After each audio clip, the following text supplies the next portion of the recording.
بسم الله الرحمن الرحيم وتعاونوا على البر والتقوى ولا تعاونوا على الإثم والعدوان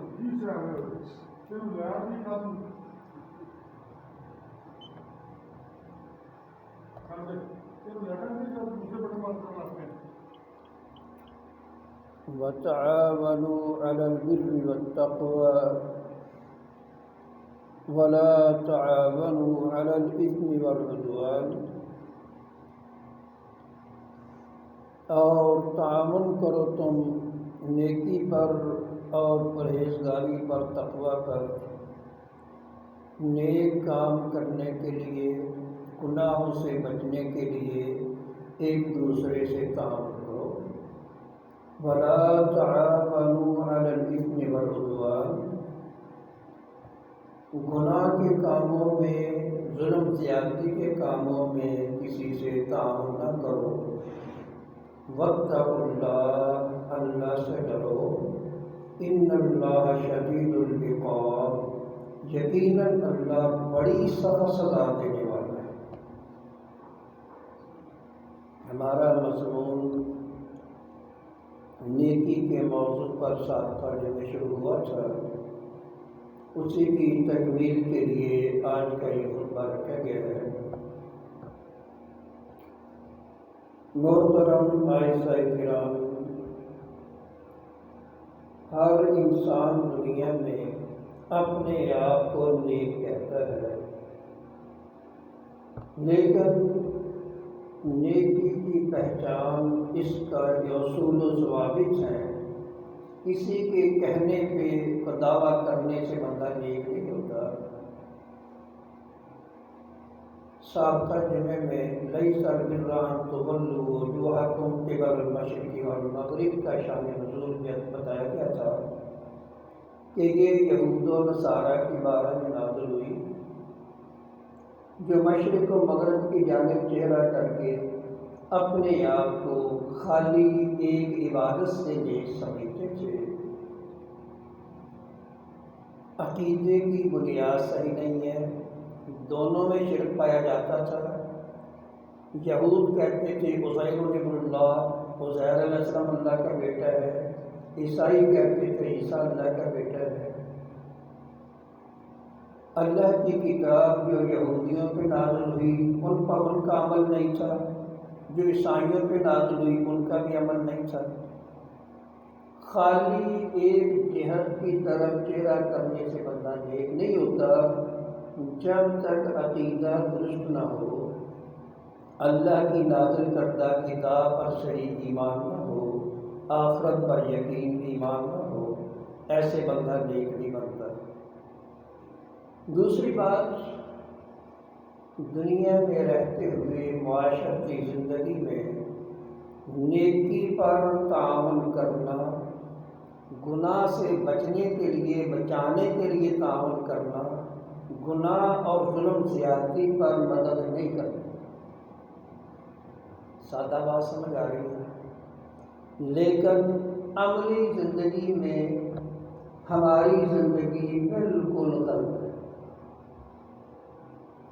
حکومتی معاملات، قوانین جب سے پاکستان بنا ہے، یہ اسلامی آئین اس ملک میں نہیں ہے۔ سب کو علم ہے کہ یہ غیر اسلامی آئین ہے۔ اس میں اسمبلی کے لیے تعاون کریں آپ تو یہ بھی اسمبلی میں جو مراعات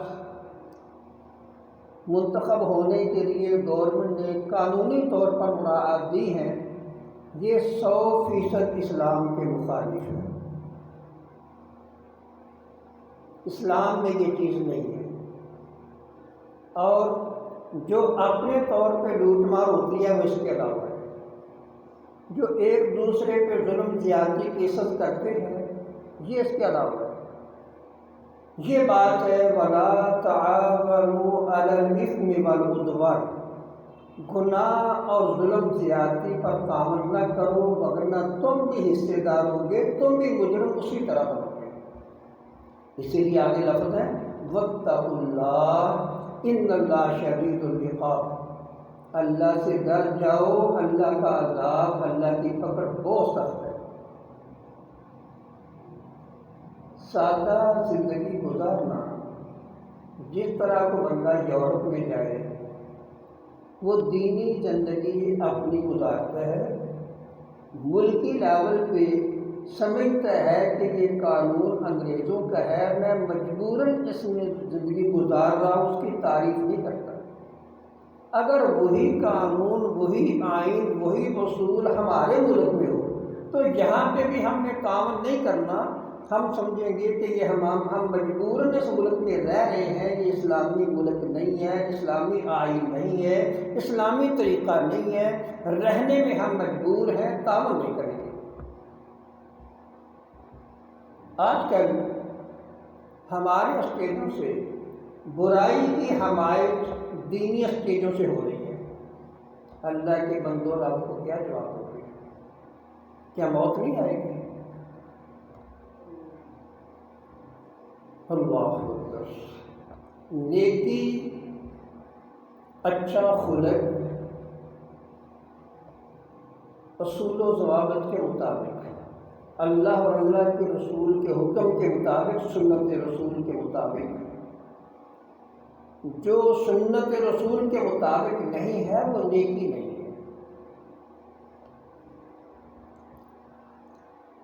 نیکی کرنے سے بندے کی عمر میں اضافہ ہوتا ہے۔ حدیث میں ہے لا یزید فی العمر الا البر ولا يرد القدر الا الدعاء وان الرجل ليحرم الرزق بخطيئة يعملها۔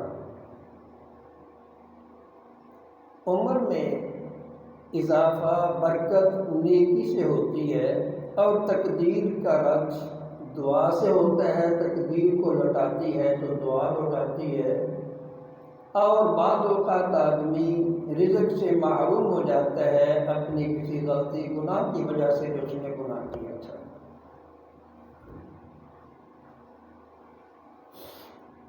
اب اس میں عمر کا زیادہ ہونا، اس کا معنی ایک اس میں یہ ہے کہ ایک بندہ گناہ کی وجہ سے کسی حادثے کا شکار ہونے والا تھا، لیکن اس نے گناہ نہیں کیا، اسے بچ گیا ہے، نیکی کی ہے تو اللہ نے حادثے سے بھی بچا دیا۔ وہی گناہ دوسرے بندے نے کیا ہے، وہ حادثے میں شکار ہو گیا۔ ایک آدمی نے صدقہ کیا ہے، بعد میں سفر میں گیا ہے، حادثہ ایسا نظر آیا ہے کہ جیسے بچنے کی امید نہیں تھی، اللہ نے اس کی اس نیکی کی وجہ سے اسے بچا دیا ہے۔ کہ عمر میں اضافہ زیادتی کیسے ہوتی ہے؟ دوسری بات، عمر تو ہوئی ہو لیکن زندگی بھر اس کو نیکیاں زیادہ سے زیادہ کرنے کی توفیق مل جائے، عمر ضائع نہ کرے۔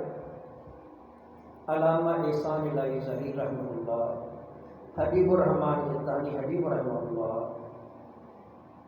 دونوں بزرگوں نے لمبی زندگی نہیں گزاری، جوانی میں دنیا سے گئے، لیکن جتنی عمر گزاری ہے اللہ کے دین کی خدمت میں ساری زندگی، سب لمحات اللہ کی زندگی میں ہی گزرتی ہے، اسی محنت میں گزرتی ہے۔ علامہ احسان الہی ظہیر رحمہ اللہ، ان کی نیند 2-2.5 گھنٹے بہت مختصر سوتے تھے، زیادہ نہیں سوتے تھے، باقی سارا ٹائم خطابت میں، تحریر میں۔ آپ دیکھیں جو بندہ سیاسی اسٹیج پہ بھی تقریر کر رہا ہے، مذہبی اسٹیج پہ بھی تقریر کر رہا ہے، ڈیلی پروگراموں پہ جاتا ہے، حافظ قرآن ہے، ہر وقت قرآن بھی پڑھتا ہے، لیکن کتابیں بھی لکھ کر انہوں نے کتنی کتابیں لکھی ہیں؟ یہ اس اللہ کے بندے نے اپنی عمر کی قدر کی ہے، اللہ نے اس عمر میں برکت کی ہے کہ تھوڑی عمر میں دین کا کام اتنا زیادہ کیا ہے جو 100 سالہ بندہ جس کو عمر مل جائے اتنا وہ بھی نہیں کرتا۔ یزدانی صاحب رحمہ اللہ، شاہ عبد الغنی صاحب کاموں کی والے رحمہ اللہ، دونوں بزرگ اسی مسجد میں رہے ہیں۔ دونوں کی وہ بزرگ بھی جوانی میں گئے ہیں، یہ بھی جوانی میں گئے ہیں۔ دونوں کی عمر مختصر ہے۔ کاموں کی اور گرد و روا کے علاقہ میں دیکھو، میں نے سارا گھوم کر دیکھا ہے، ان کے اثرات اس علاقہ میں نیکی کے بہت زیادہ میں نے دیکھے ہیں۔ انہوں نے تبلیغ سے علاقے میں انقلاب پیدا کیا کہ عمر میں اضافہ کیسے ہوتا ہے، کہ تھوڑی عمر میں نیکی زیادہ، برکت والی عمر۔ اگر فرعون کی عمر 400 سال ہو جائے تو یہ اضافہ نہیں ہے، اس کی برائیوں میں اضافہ ہے، اس پر سزا میں اضافہ ہے۔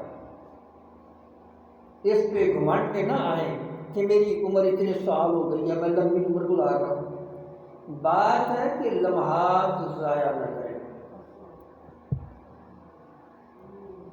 دوسری بات، دعا کو معمولی نہ سمجھیں۔ دعا کرنے سے بندے کی حفاظت ہوتی ہے۔ ایک حادثہ پیش آنے والا ہے، آپ نے سفر کی دعا پڑھی ہے، صبح کے اذکار پڑھے ہیں، تمام حفاظتی دعائیں پڑھتے ہیں، اللہ تعالیٰ آپ کی حفاظت کرے گا، اللہ تعالیٰ آپ کو بچائے گا۔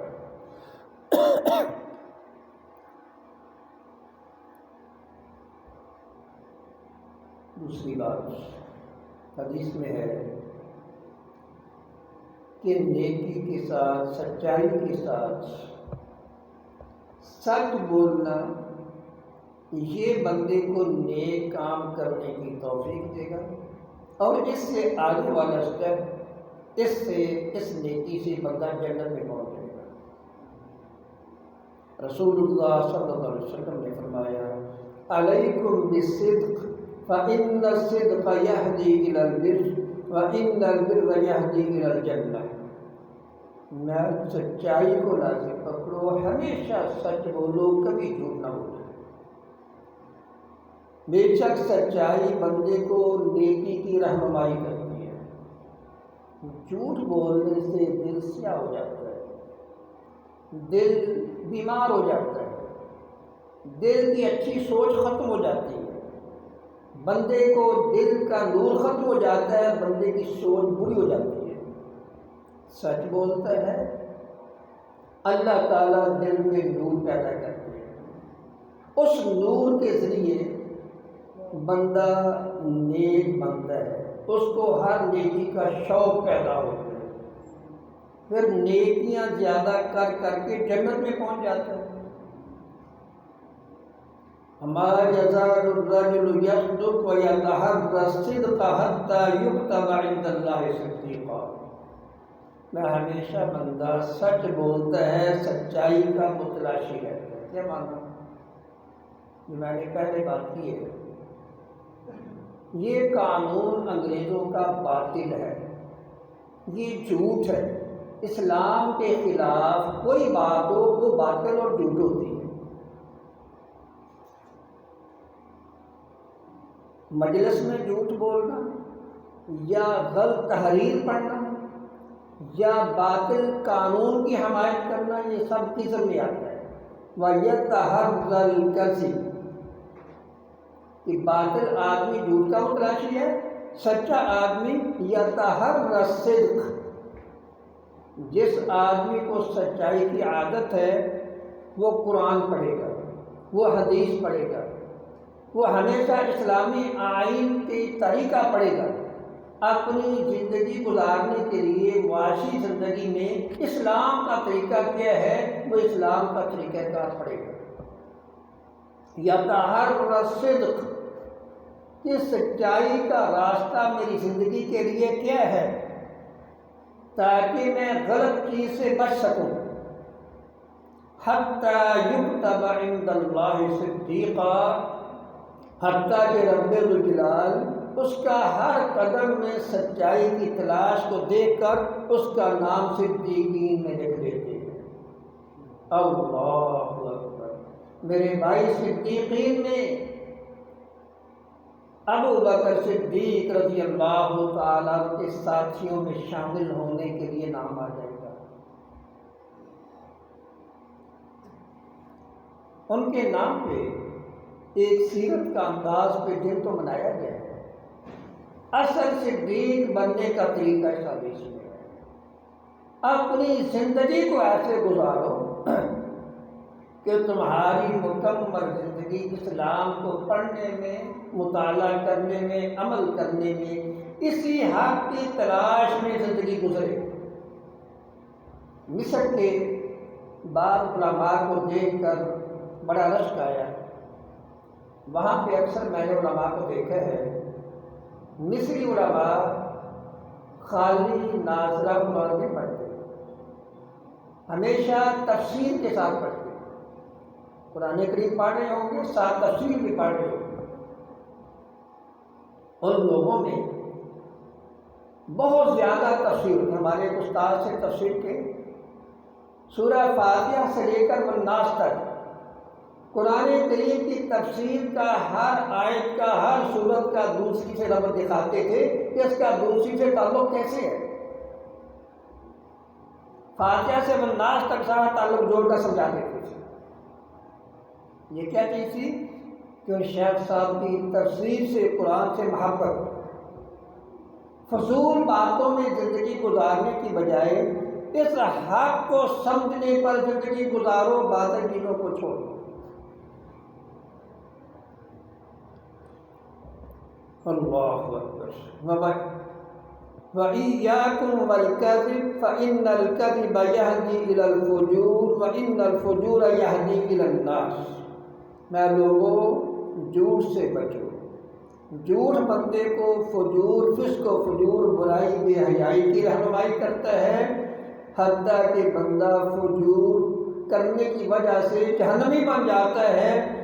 اور ہمیشہ آدمی جھوٹ بولنا، جھوٹے قوانین پڑھنا، جھوٹی کتابیں تلاش کرنا، جھوٹ کی حمایت کرنا، مجلس میں، کیس میں باطل کی حمایت کرنا، اپنی بات اپنی دوست سمجھ کر کسی کے کہنے پہ پیسے لے کر، رشوت لے کر کسی باطل کی حمایت کر دینا۔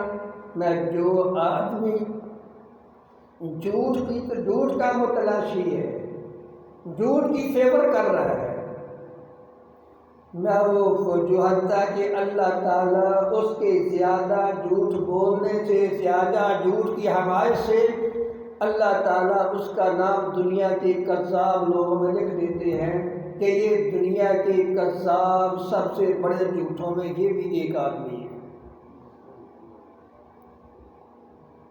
جب قیامت کا دن ہوگا تو لوگوں کو جب صفوں میں کھڑا کیا جائے گا تو یہ نیکیوں برائیوں کے نام پر صفیں بنے گی۔ احشروا الذین ظلموا وازواجہم، ظالموں کو اور ان کے دوستوں کو، ساتھیوں کو، ان جیسے لوگوں کو اکٹھا کھڑا کر دو۔ ازواج کا معنی یہاں بیویاں نہیں ہیں، ان کے ساتھیوں کو، ان کے دوستوں کو، ان جیسے سارے اس لائنوں میں کھڑے کر دو۔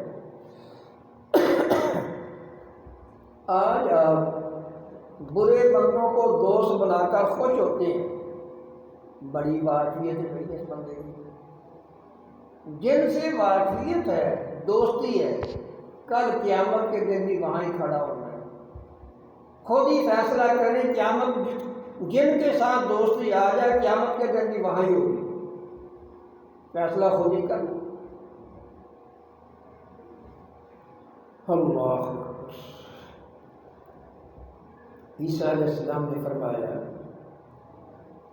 نیکی 3 انداز میں ہوتی ہے، المنطق والنظر والسمت۔ بولتے ہیں تو اللہ کا ذکر کرو، اللہ کا ذکر آپ نہیں کر رہے، فضول باتیں ہیں، تو یہ آپ کی گفتگو بولنا نیکی نہیں ہے۔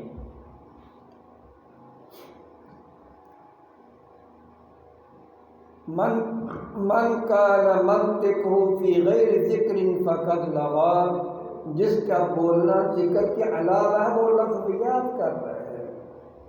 ومن کان نظرہ فی غیر اعتبار فقد سہا، دوسرا دیکھنا ہے جہاں کو جس جگہ نظر دیکھنے کی اللہ نے اجازت دی، حکم دیا وہاں دیکھو، جس چیز سے منع کیا ادھر نہ دیکھو۔ جو انسان جہان کو دیکھ کر عبرت کی نگاہ سے نہیں دیکھتا،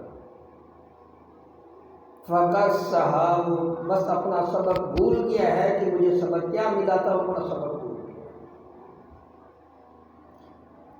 عام ہماری عادت ہوتی ہے، کسی کی کوٹھی دیکھی، بنگلہ دیکھا، باغات دیکھے، میرے بھی یہی تو ہوں گے نا، بلے بلے والا۔ اللہ کے بندے، یہ قلعے جن بادشاہوں کے ہیں آج وہ کہاں تھے؟ ان کی اولاد کہاں ہے؟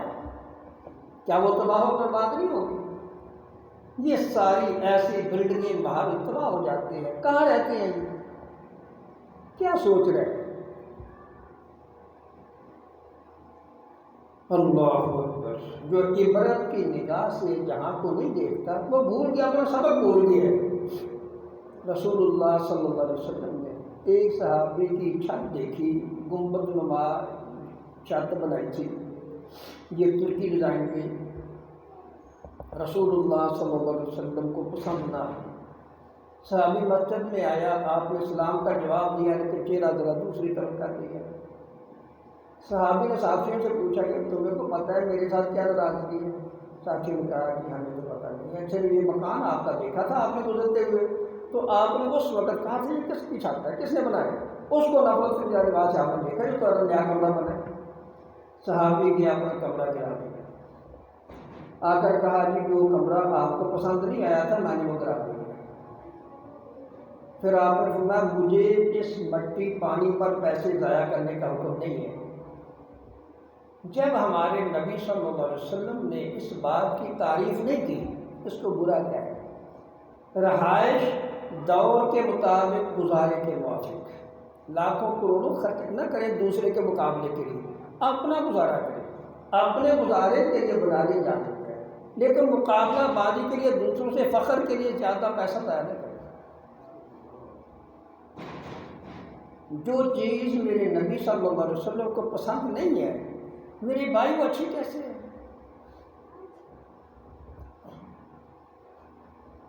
اللہ اکبر۔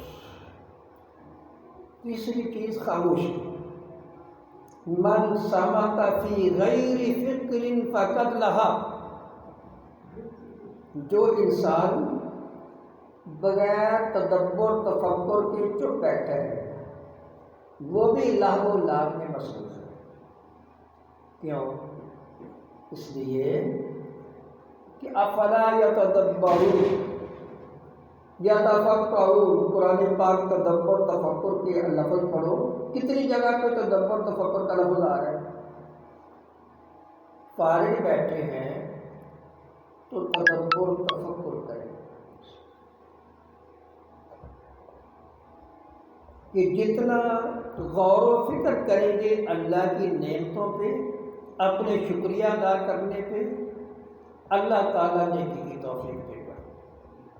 سید داؤد غزنوی رحمۃ اللہ علیہ مسجد میں سبق پڑھا کر پیچھے دیوار تھی، ادھر بیٹھ کر دودھ میں بیٹھ کر ایسے سوچتے تھے کہ اللہ نے تدبر تفکر کا حکم دیا ہے تو میرا حق ہے کہ میں اللہ کی نعمتوں پر تدبر و تفکر بھی کروں۔ اللہ نے مجھے جسم دیا ہے، اگر اس سے ایک نعمت کو اللہ روک دے، اس کا فنکشن بند کر دے، آنکھ کا، دماغ کا، دل کا، تو آپ کتنے پیسے لگاتے ہیں؟ اللہ نے اس نعمتوں کو مفت میں جاری کیا ہوا ہے۔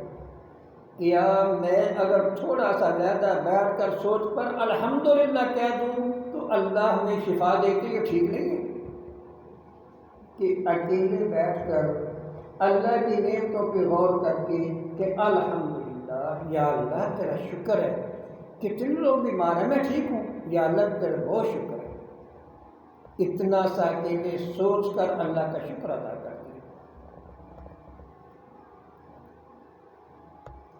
ابو ذر غفاری رضی اللہ تعالیٰ عنہ فرماتے ہیں یکفی من الدعاء مع البر مثل ما یکفی الطعام من الملح۔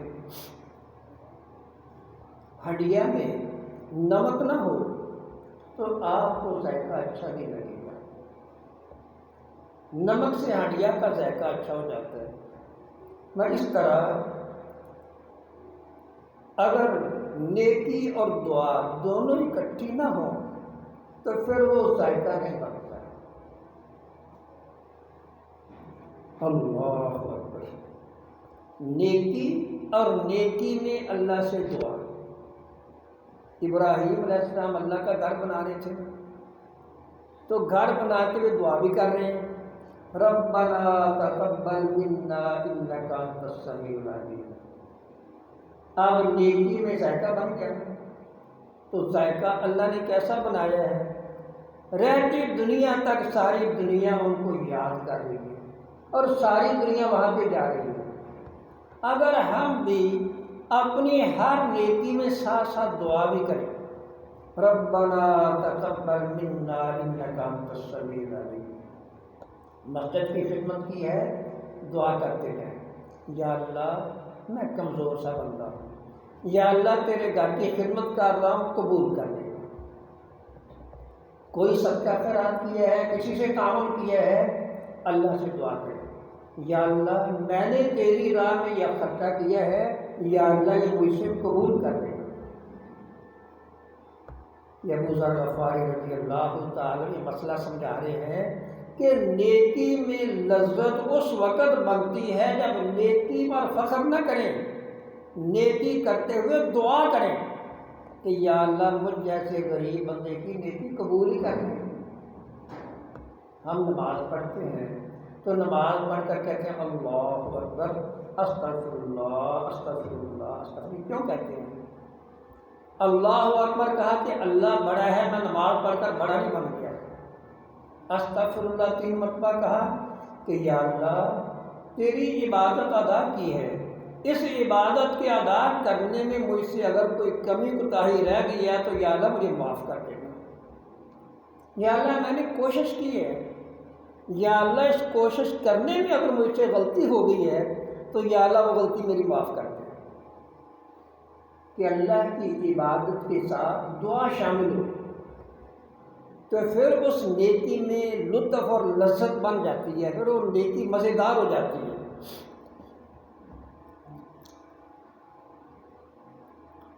اللہ اکبر۔ سہل بن عبداللہ رحمہ اللہ کہتے ہیں لیس کل من عمل بطاعت اللہ صار حبیب اللہ ولکن من اجتنب ما نہى اللہ عنہ صار حبیب اللہ۔ میں خالی بندہ اطاعت والا کام کرنے سے اللہ کا محبوب نہیں ہو جاتا، جب تک اللہ کے منع کردہ کاموں سے بھی نہ بچے۔ ایک طرف نماز تو پڑھتا ہے لیکن سارا دن جھوٹ بول رہا ہے، جھوٹے الزامات لگا رہا ہے اور جھوٹ بول کر پیسے اکٹھے کر رہا ہے، رشوت لے رہا ہے، حرام کے کام سارے کیے جا رہے ہیں، تو بھائی وہ اطاعت کو نیکی نہ سمجھے۔ یہ ایسا اطاعت والا کام نیکی نہیں جب تک اس میں یہ تقوی پرہیزگاری گناہ سے بچنا نہیں ہے۔ نہ جو انسان گناہوں سے بچے گا پھر نیکی کا اطاعت والا کام کرے گا سارا حبیب اللہ، وہ اللہ کا محبوب بن جاتا ہے۔ اللہ اکبر۔ وَلَا يَجْتَنِبُ الْآثَامَ إِلَّا صِدِّيقٌ مُقَرَّبٌ۔ نہ گناہوں سے بچنے والے صدیق ہوتے ہیں، وہی اللہ کے مقرب بنتے ہیں۔ وَأَمَّا أَعْمَالُ الْبِرِّ فَيَعْمَلُهَا الْبَرُّ وَالْفَاجِرُ۔ ویسے نیکی کے کام نیک لوگ بھی کر رہے ہیں، گناہ گار بھی کر رہے ہیں، یورپی لوگ بھی صدقہ دے رہے ہیں، پاکستانی بھی دے رہے ہیں، چائنا والے بھی دے رہے ہیں، ساری دنیا صدقہ کر رہی ہے، ہندو بھی کر رہے ہیں۔ لیکن جب اس کے ساتھ باقی تیرا عقیدہ ٹھیک نہیں ہے، گناہوں سے بچتا نہیں ہے، شرک سے بچتا نہیں ہے، لوگوں پر ظلم سے بچتا نہیں ہے، الزام تراشی سے بچتا نہیں ہے، یہ خالی اتنی سی نیکی کی قدر نہیں ہوتی، اتنی دیر اللہ کا محبوب نہیں ہے جب تک اپنی زندگی کو صاف اور سیف نہیں کرتا۔ اپنی زندگی کو صاف رکھ، سیف کر۔ اللہ اکبر۔ ابن قیم رحمۃ اللہ علیہ تو کمال کرتے ہیں، شیخ صاحب فرماتے ہیں کہ ان نیکیوں کے ساتھ بندہ کھڑا ہوتا ہے۔ چھوٹا بچہ ہے، بچے کی ٹانگوں میں تھوڑی تھوڑی طاقت آتی ہے، بچہ کھڑا ہوتا ہے، چلتا ہے، ماں باپ دیکھ کر خوش ہوتے ہیں، بچہ چلنا شروع ہو گیا۔ ابن قیم رحمۃ اللہ علیہ فرماتے ہیں کہ اللہ کے بندے، اسی طرح تو بھی جتنا تیری نیکی زیادہ ہوگی، نیکی میں اخلاص ہوگا، اللہ تعالیٰ تیری ٹانگوں میں چلنے کی طاقت دے گا۔ جو طاقت تجھے اوپر کو چڑھائے گی، اس طاقت کے ساتھ بندہ اپنے رب کی طرف چڑھنا شروع ہو جاتا ہے۔ اس قوت کے ساتھ بندے کو معراج ملنے کا مقام ملتا ہے۔ آج تو اپنے رب کے قریب جانا چاہتا ہے تو اس کے لیے نیکی میں اخلاص پیدا کر کے جتنا اس منزل میں ترقی کرے گا تو اللہ تعالیٰ کے اتنا ہی قریب پہنچتا جائے گا۔ اب اپنا تعلق دیکھ کہ تیرا اپنے رب سے نیکیوں کے ذریعے کتنا تعلق ہے، تو اب کتنا قریب ہو چکا ہے۔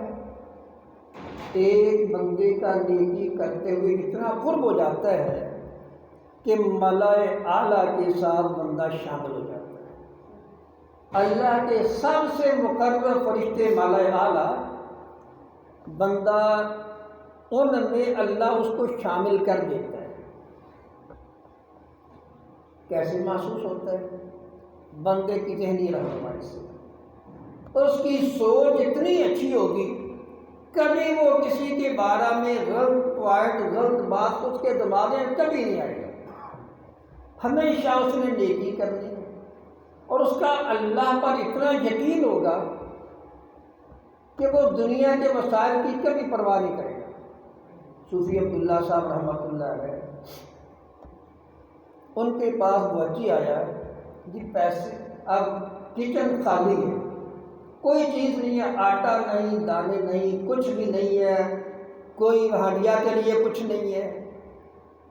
اللہ کے بندے، یہ اللہ کے مہمان ہیں، یہ بچے پڑھنے والے اللہ کے مہمان ہیں، ان کو روٹی ہم کب دیتے ہیں؟ ان کو تو اللہ روٹی دیتا ہے، ہم تو نہیں دیتے، اللہ دیتا ہے۔ اب ٹائم ہو گیا، اللہ دے دے گا، اللہ نے دے دیا، ہمیں کیا ہے؟ اتنا اللہ اعلیٰ کے ہونے کا شمولیت کا طریقہ نہ بتا، بندے کے ذہن پریشان نہیں ہے۔ بندہ آیا، کہا جی اتنے ریڑے گندم کے آگے اتار دیں۔ اب ہنڈیا کے لیے جو جیب میں پیسے دکھا، یہ تو تھوڑے ہیں، اور اللہ نے دینے چپ کر، بندہ آیا پیسے دیے گئے۔ اللہ پہ ان کو اتنا یقین ہوتا تھا کہ سارے خزانوں کا مالک اللہ ہے، مالک الملک اللہ تعالیٰ ہے، مجھے 1 کروڑ کی ضرورت ہے تو اللہ دے دے گا۔ ٹھیکیدار کے ساتھ بات ہوئی، ٹھیکیدار گو اتار رہا تھا، کہا تو کل آ رہے ہیں؟ کہا جی پیسے ذرا دینے سے نہ ہو تو میں اتر کے مزدوری کر کے دے آؤں، گو لگاؤ، کل کو پیسے مل جائیں گے۔ دوسرے دن کراچی سے 2 بندے آئے، جتنے پیسے شفیع صاحب نے کہا تھا آدھا دے دیں۔ اللہ پہ اتنا یقین ہے کہ اللہ نے دینے ہے، اللہ کا کام، اللہ بادشاہ۔ ہم لفظ بولتے ہیں، دل میں وہ حقیقت نہیں ہے۔ نیکی کیا ہے؟ اب چند شکلیں آپ کو مختصر کر کے بتا دیتا ہوں۔ اور نیکی کی صورتوں میں والدین کے ساتھ نیکی کرنا، اس موضوع کو آپ اچھی طرح جانتے ہیں۔ رسول اللہ صلی اللہ علیہ وسلم سے سوال ہوا، ای العمل احب الی اللہ؟ قال بر الوالدین، بس سب سے محبوب عمل اللہ کے ہاں کیا ہے؟ میں والدین کی خدمت، میں پھر اس کے بعد میں پھر جہاد۔ پہلا پوائنٹ کیا ہے؟ والدین کی نیکی، والدین سے خدمت کرنا۔ دوسرا پوائنٹ کیا ہے؟ جہاد۔ پہلا والدین کی خدمت، دوسرا جہاد۔ یہ دیکھیں نیکی کا درجہ۔ آپ کے گھر میں آپ کے ماں باپ ہیں، ان کی خدمت کریں، سب سے اونچے پوائنٹ کا یہ نیکی ہے، اتنا زیادہ ثواب، اللہ اکبر۔ اس کے بعد والدین کی خدمت، بندے کے والدین فوت ہو گئے ہیں، اب کیا کرے گا؟ یہ بھی حدیث میں موجود ہے۔ رسول اللہ صلی اللہ علیہ وسلم سے صحابی نے سوال کیا، یہ ماں باپ کے فوت ہونے کے بعد نیکی ان کے ساتھ کرنا کیسے ہوگا؟ میں الصلاۃ علیہما والاستغفار لہما، ان کے لیے دعائیں کیا کرو، ان کے لیے مغفرت کی دعا کرو، وانفاذ عہدہما بعدہما، جو کسی سے وعدے کر کے تھے ان کے وعدے پورے کرو، وصلۃ التی لا توصل الا بہما، ان کے جو رشتے ناتے ہیں ان کے سب کے ساتھ تعلق اچھے رکھو، رشتے نہ توڑو، وَإِكْرَامُ صَدِيقِهِمَا، ان کے دوستوں کی بھی ہمیشہ خدمت کرتے رہنا، وہ تمہارے ماں باپ کے دوست سے اپنے ماں باپ کے دوستوں کی خدمت کرنا۔ اللہ اکبر۔ نیکی کے لیے اللہ کی راہ میں خرچ کرنا، اخلاص سے خرچ کرنا، موقع محل پہ خرچ کرنا۔ ایک آخری بات، بعض بھائی صدقہ تو دیتے ہیں لیکن صدقے کو غلط جگہ پہ دے دیتے ہیں۔ عام ہم مساکین جو بہانہ بنا کر مسجد میں لوگ آ جاتے ہیں، ایسے انسانوں کو نہیں دینا چاہیے جب تک آپ تحقیق نہیں کرتے ہیں۔ سائل کو موڑنا بھی نہیں چاہیے، 5 روپے 10 روپے دے دیں۔ جو صحیح کھل کر آپ نیکی کرنا چاہتے ہیں ان کے لیے مسکین کون سا ہوتا ہے؟ حدیث میں ہے، المسکین لیس المسکین الذی ترد اللقمۃ واللقمتان، انما المسکین الذی لا یجد ما یغنیہ ولا یسأل الناس ولا یفتن فیتصدق علیہ۔ میں وہ مسکین نہیں ہے جو لوگوں سے بھیک مانگ رہا ہے، در در پہ جا رہا ہے، جگہ جگہ سوال کر رہا ہے، وہ مسکین نہیں ہوتا۔ مسکین وہ ہے جس کے پاس گھر کے گزارے کے لیے پیسے نہیں ہیں، پیسے تھوڑے ہیں، گزارا نہیں چلتا، مجبور ہے، لیکن لوگوں سے سوال نہیں کرتا، ولا یفتن، اور ظاہر بینی سے سمجھ بھی نہیں آتا کہ یہ بیچارہ مجبور ہوگا۔ ایسا سفید پوش ہے کہ اپنی استغنا پیدا کرتا ہے کہ لوگوں کے سامنے میں ذرا سفید پوشی میں رہوں، مانگنے والا نہ بنوں۔ میں ایسے آدمی کے گھر میں جا کر دو، ایسے آدمی کی خدمت کرو، خفیہ طور پہ کرو۔ یہ مسکین ہے جس کا قرآن میں حکم ہے۔ جو اصل مساکین ہیں ان پر اخراجات کرنا، تعاون کرنا آج کے دور میں ختم ہو گیا ہے۔ سب سائلین کو دے رہے ہیں، مساکین کو سب چھوڑ دے، مانگنے والوں کو سارے دیتے ہیں۔ کوئی تنظیم پہ نام پہ مانگے، کوئی بھی خود مانگے، وہ سائلین میں ہے۔ مسکین وہ ہے جو اپنی خودداری میں خاموش ہے لیکن مجبور ہے۔ اس سے ایسے لوگوں سے تعاون کرنا میرے بھائی یہ مساکین سے تعاون ہے۔ اس لیے ایسی نیکیاں دنیا میں سب سے بڑھ کر بڑی نیکیاں ہیں۔ اللہ تعالیٰ میں ایسی نیکیوں میں بڑھ چڑھ کر آگے صدیقین کے ساتھ شامل ہونے کی، شہداء صالحین کے ساتھ شامل ہونے کی توفیق دے۔ الحمدللہ رب العالمین۔